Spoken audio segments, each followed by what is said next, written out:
नमस्कार। स्वागत है आपका पंडित मिथिला की इस पावन कथा में।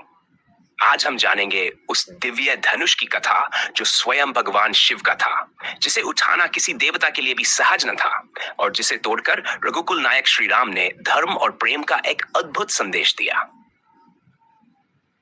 कथा प्रारंभ बहुत समय पहले की बात है, जब मिथिला नगरी में राजा जनक का राज्य था। एक धर्मनिष्ठ, तपस्वी और न्यायप्रिय राजा जनक के राज्य में एक दिन शिव धनुष को लाया गया था। यह कोई साधारण धनुष नहीं था, बल्कि वह धनुष था जिसे स्वयं महादेव शिव ने अपने हाथों से धारण किया था। इस धनुष को राजा जनक ने अपने राजकीय भवन के गर्भगृह में सम्मान के साथ स्थापित करवाया। एक दिन छोटी सी कन्या सीता, जो जनक की पुत्री थी, राजमहल के भीतर खेल रही थी। उन्हें वह धनुष दिखा और बाल सुलभ जिज्ञासा में उन्होंने दोनों हाथों से उस शिव धनुष को उठा लिया। राजा जनक ये देख स्तब्ध रह गए।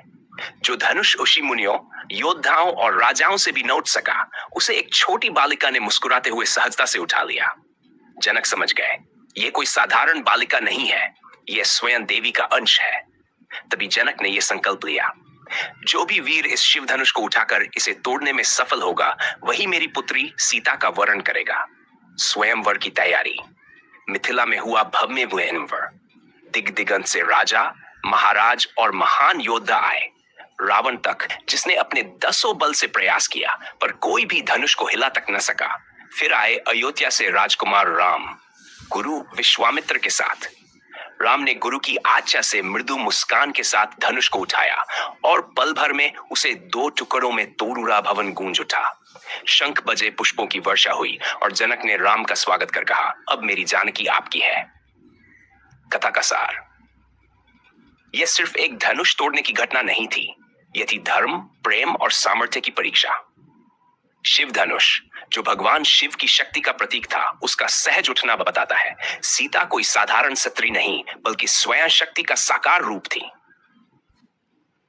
मिथिला की इस कथा से हमें मिलता है यह संदेश, जहां नारी की शक्ति को पहचाना जाता है, वहीं धर्म का सही मार्ग प्रशस्त होता है। कथा समाप्त। अगर आपको यह कथा भाव विभोर कर गई हो, तो पंडित मिथिला को अभी सब्सक्राइब करें और जुड़े हर सप्ताह एक नई पौराणिक कथा, एक नई आध्यात्मिक यात्रा में।